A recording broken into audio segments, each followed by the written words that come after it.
การพระเทรานุเทระคณะประธานกองประชุมที่นับถือบรรดาสหายผู้แทนแขกที่มีเกียรติที่นับถือและแพงทั้งหลายข้าพเจ้ารู้สึกเป็นเกียรติอย่างยิ่งที่ได้มีโอกาสขึ้นมากล่าวไขกองประชุมใหญ่ผู้แทนทั่วประเทศครั้งที่12ของพรรคประชาชนปฏิวัติลาว ซึ่งเป็นเหตุการณ์การเมืองที่สำคัญของพรรคและของประเทศเฮาในอีกครั้งหนึ่งในมื้อนี้ ภายหลังการพันขยายและการจัดตั้งปฏิบัติมติของกองประชุมใหญ่ครั้งที่11ของพรรคเป็นเวลา5 ปีเต็มมื้อนี้เป็นมื้อมีความหมายสำคัญเป็นพิเศษอีกมื้อหนึ่งที่พรรคเฮา ได้มีพิธีเปิดการดำเนินกองประชุมผู้แทนทั่วประเทศของพรรคประชาชนปฏิวัติลาวครั้งที่12การเปิดขึ้นและการดำเนินกองประชุมใหญ่ ครั้งที่12ของพรรคนั้นถือเป็นเหตุการณ์การเมืองที่สำคัญหนึ่งของพรรคและของประเทศชาติเฮาซึ่งกองประชุมครั้งนี้จะได้ทบทวนคืนผลของการพันขยายมติของกองประชุมใหญ่ครั้งที่11ของพรรคและจะเป็นการกำหนดแนวทางนโยบายและแผนปฏิบัติงานของพรรคและของประเทศใน5 ปีต่อหน้าและอาจจะได้กำหนดวิสัยทัศน์ยาวไปกว่านั้นเพื่อสืบต่อยู่แห้งและพันขยายแนวทางเปลี่ยนแปลงใหม่ของพรรคสู่ล่วงลึกต่อไปกองประชุมใหญ่ของพวกเราได้เปิดขึ้นและจะดำเนินเป็นเวลา3 วันเต็มในท่ามกลางบรรยากาศที่ทั่วพรรคทั่วรัฐทั่วกำลังประกอบอาวุธและทั่วปวงชนลาวทั้งชาติหาก่อสำเร็จการเฉลิมฉลองบรรดาเหตุการณ์สำคัญทางประวัติศาสตร์ของพรรคของชาติเฮาด้วยบรรยากาศและด้วยความเอกอ้างทะนงใจในปีที่ผ่านมา ภายหลังการหากาเกียมอย่างรอบด้านเป็นเวลายาวสมควรมาบัดนี้ขบวนการทุกด้านได้มีความพร้อมอย่างรอบด้านแล้วมื้อนี้และเวลานี้พวกเฮาได้มีเงื่อนไขและความพร้อมทุกประการสำหรับการดำเนินกองประชุมใหญ่ผู้แทนตัวประเทศครั้งที่12ของพรรคประชาชนปฏิวัติลาวของพวกเฮาในโอกาสที่มีความหมายสำคัญนี้ตั้งหน้าให้คณะบริหารงานศูนย์กลางพรรคก็คือคณะประธานกองประชุมใหญ่ข้าพเจ้าขอแสดงความคำนับชมเชยบรรดาสหายอดีตการนำสหายกรรมการศูนย์กลางพรรคสมัยที่11บรรดาสหายผู้แทนและแขกของกองประชุมใหญ่ที่ได้นำเอาอารมณ์จิตความเสื่อมหมั่นกำลังใจและคำอวยพรของสมาชิกพรรคพนักงานทหารตำรวจประชาชนลาวบรรดาเผ่าบรรดาสั่นคนต่างๆในทั่วประเทศมาสู่กองประชุมใหญ่ของพวกเราขอแสดงความชมเชยอย่างสุดอกสุดใจมาในโอกาสนี้ เฮียนคณะประธานผู้แทนกองประชุมที่นับถือพวกเขามีความภาคภูมิใจและเบิกบานมวลซื่นต่อผลสำเร็จอันสำคัญหลายด้านที่บรรลุได้ในภารกิจการปกปักรักษาและการสร้างสรรค์พัฒนาประเทศชาติในตลอด50 ปีที่ผ่านมาก็คือระยะ5 ปีแห่งการจัดตั้งปฏิบัติมติกองประชุมใหญ่ครั้งที่11ของพรรคพวกเขามีความยินดีเป็นอย่างยิ่งที่เห็นว่าแนวทางป้องกันชาติป้องความสงบทั่วปวงชนรอบด้านได้สืบต่อรับการจัดตั้งปฏิบัติอย่างตั้งหน้าเฮ็ดให้ประเทศชาติอันแสนรักของพวกเขามีเสถียรภาพทางการเมืองอันหนักแน่นสังคมมีความสงบปลอดภัยและเป็นระเบียบเรียบร้อยการพัฒนาเศรษฐกิจถึงว่ามีความยุ่งยากแต่ก็มีทวงท่าขยายตัวต่อเนื่องป ป่าชนบรรดาเผ่ามีความสมัคคีเป็นปึกแผ่นทั้งมีความเสื่อมั่น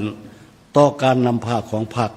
และการคุ้มครองบริหารของรัฐชีวิตการเป็นอยู่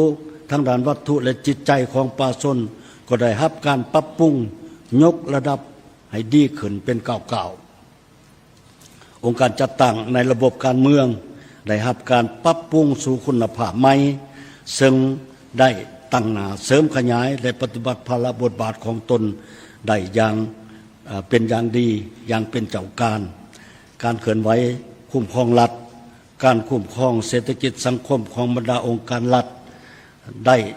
รับการยกระดับให้มีประสิทธิภาพกว่าเขาการพัวพันหัวมือกับต่างประเทศและเพื่อนมิตรสากลได้รับการยกระดับและการขยายตัวสู่ล่วงลึกนำเอาผลประโยชน์มาสู่ป่าชนและประเทศชาติเหตุให้บทบาทอิทธิพลของสาธารณรัฐประชาธิปไตยป่าชนลาวได้รับการเสริฐสู้และยกสูงเด่นขึ้นในเวทีภาคพื้นและสากลประเทศชาติอันแสนหักของพวกเขาสืบต่อสร้างได้พื้นฐานอันนักแน่นตอนพรหมวิหารผู้นำที่แสนเคารพหักและบรรดาสหายการนำหุ่นก่อตั้งและสืบทอดของพรรคเฮาก็คือสมาชิกพรรคพนักงานนักรบและป่าชนลาวผู้รักชาติที่ได้อุทิศตนเพื่อภารกิจปฏิบัติเพื่อความเจริญรุ่งเรืองของประเทศชาติและความผาสุกของประชาชนเฮาเนื่องในเวลาสำคัญนี้ข้าพเจ้าขอเรียนเชิญคณะประธานบรรดาสายผู้แทนและแขกของกองประชุมใหญ่จงพร้อมกันลุกขึ้นก้มหัวไหวอะไรทั้งดวงวิญญาณของบรรดาสหายที่ได้ล่วงลับไปนั่นขอเชิญ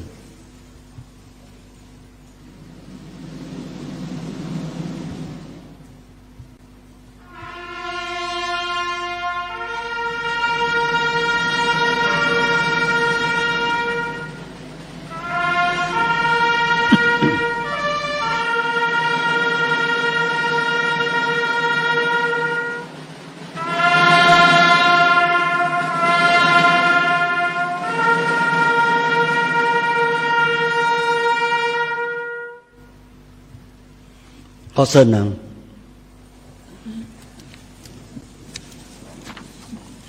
คณะประธานบรรดาสหายผู้แทนที่มีเกียรติที่รักแพงทั้งหลายกองประชุมใหญ่ครั้งที่12ของพรรคเฮาในครั้งนี้ได้ดำเนินในจุดเวลาที่โลกของพวกเฮามีการเปลี่ยนแปลงอันใหญ่หลวงหลายด้านโดยเฉพาะแม่นความก้าวหน้าของวิทยาศาสตร์เทคโนโลยีได้ก้าวกระโดดซึ่งได้เป็นปัจจัยสำคัญยู่แห่งการพัฒนาของโลกไปสู่บาทก้าวใหม่แต่พร้อมเดียวกันนั้นก็เกิดสิ่งท้าทายทดสอบใหม่หลายประการที่ส่งผลกระทบต่อประเทศของพวกเราในขณะเดียวกันพรรคของพวกเราก็ต้องได้แสวงหาเส้นทางการพัฒนาที่สอดคล้องกับจุดพิเศษของประเทศและปรับตัวให้ทันกับสภาพการเปลี่ยนแปลงของยุคสมัยพรรคเฮาได้รับการสร้างตั้งขึ้นได้7 ทศวรรษมาแล้วนั้นเป็น7 ทศวรรษที่ได้ผ่านพาการฝึกฝนทดสอบละอิดละเอี่ยวยุ่งยากลำบากและได้ปรับปรุงก่อสร้างตนเองให้เติบใหญ่ขยายตัวก้าวเป็นก้าวมาสามารถนำพาภารกิจญาติไต่ไส้สนะเป็นแต่ละบาทก้าวมาจนสร้างวิรกรรมอันสง่าราศีซึ่งได้จารึกไว้ในหน้าประวัติศาสตร์ของศาสตร์ยุคใหม่นั่นแม้นการเฮ็ดสำเร็จภารกิจต่อสู่ปลดปล่อยศาสตร์ได้อย่างสมบูรณ์ญาติเอาเอกราชอิสรภาพและความเป็นเจ้า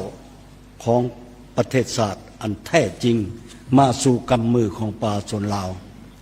สร้างตั้งระบอบประชาธิปไตยป่าชนขึ้นมาได้และนับแต่นั่นมาพรรคเฮาก็ได้กลายเป็นพรรคกำอำนาจมาได้50 ปีแล้วและพรรคเฮายังมีภารกรรมอันใหญ่หลวงเพื่อสืบต่อบูรณะระบอบประชาธิปไตยป่าชน สร้างความสามารถตัวจริงเพื่อนำพาประเทศชาติก้าวสู่สังคมนิยม ตลอด70 ปีของการคงตัวและขยายตัวของพรรคเฮาได้มีขอ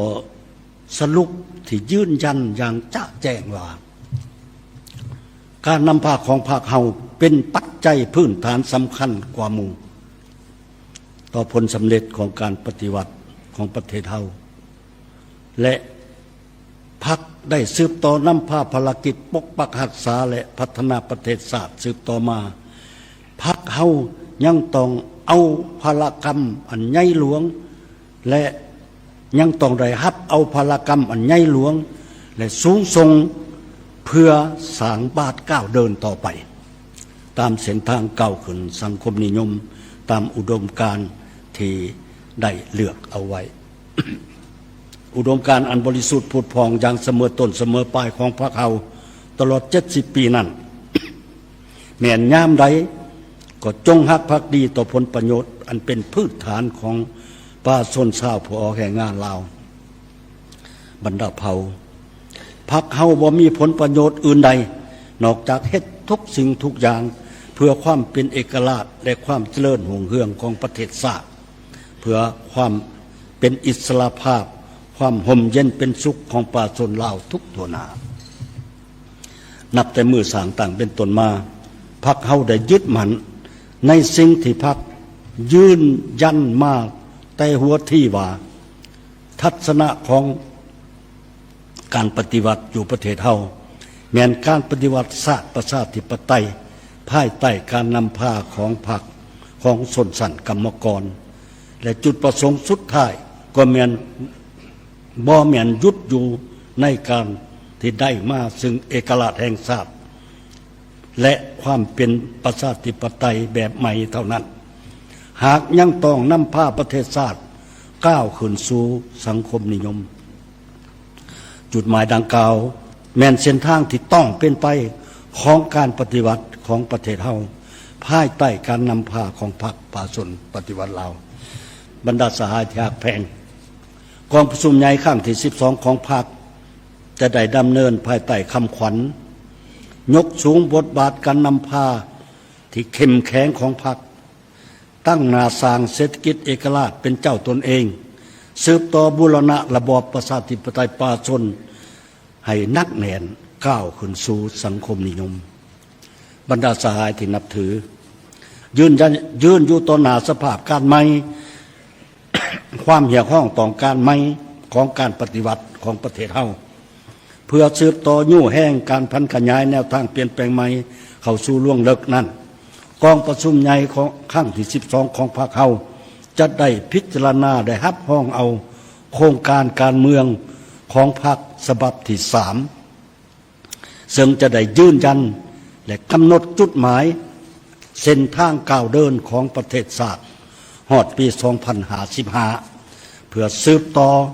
บูรณะระบอบประชาธิปไตยของพรรคประชาธิปไตยประชาชนให้นักแน่นขึ้นก้าวขึ้นสู่จุดหมายที่ได้วางไว้มือนับเติมใหญ่ปลอดใสเข้มแข็งและนักแน่นยกสูงบทบาทการนำพาของพรรคให้เข้มแข็งก้าวขึ้นเฮ็ดรอดนาทีภารกรรมประวัติศาสตร์อันมีเกียรติสง่าของตนในระยะใหม่นาทีสำคัญอันหนึ่งอีกของกองประชุมใหญ่แมนจะได้ดำเนินการเลือกตั้งเอาคณะบริหารงานศูนย์กลางพรรคสมัยที่12ที่แสดงออกถึงความสามัคคีเป็นจิตหนึ่งใจเดียวของทั่วพรรครับประกันลักษณะสืบทอดเปลี่ยนแทนและเฮ็ดให้ท่านแถวการนำขันยุทธศาสตร์ของศูนย์กลางพรรคเฮานับมือนับนุ่มแน่นเต็มไปด้วยสติปัญญาความสื่อสัตย์บริสุทธิ์ผุดพองและจงรักภักดีต่ออุดมการณ์ของพรรคก็คือเส้นทางเก่าเดินของประเทศชาติสามารถแบกหาบภาระหน้าที่อันหนักหน่วงที่พรรคและประชาชนมอบหมายให้เรื่องงานต่างๆของกองประชุมใหญ่ก็คือทิศทางหน้าที่ที่กล่าวมานั้นล้วนแต่เป็น ปัญหายุทธศาสตร์สำคัญในการนำพาของพรรคเฮาที่พัวพันถึงการกำหนดชะตากรรมของประเทศชาติและของป่าชนเฮาข้าพระเจ้ามีความเสื่อมั่นอย่างและมีความหวังอย่างยิ่งว่าบรรดาสหายผู้แทนของกองประชุมจะเสิร์ชสู่ความรับผิดชอบการเมืองให้สูงขึ้นเสริมขยายประชาธิปไตยอันแข็งอย่างแข็งแรงสุมจิตสุมใจสุมสติปัญญาเขาในการค้นคว้าคิดงำและประกอบความคิดความเห็นเพื่อปรับปรุงบูรณะแนวทางแผนนโยบายให้ถูกต้องสอดคล้องและแท้กับความเป็นจริงตกลงปัญหาต่างๆที่กองประชุมยกขึ้นด้วยมานาจิตปฏิวัติบุกเฮ็ดให้กองประชุมใหญ่ของพรรคเฮาบรรลุผลสำเร็จตามจุดประสงค์และระดับขานหมายที่วางไว้ทุกประการ ในนามคณะประธานกองประชุมใหญ่ข้าพเจ้าขอประกาศไขกองประชุมใหญ่ผู้แทนทั่วประเทศครั้งที่12ของพรรคป่าชนปฏิวัติลาวอย่างเป็นทางการนับแต่เวลานี้เป็นต้นไปขอขอบใจ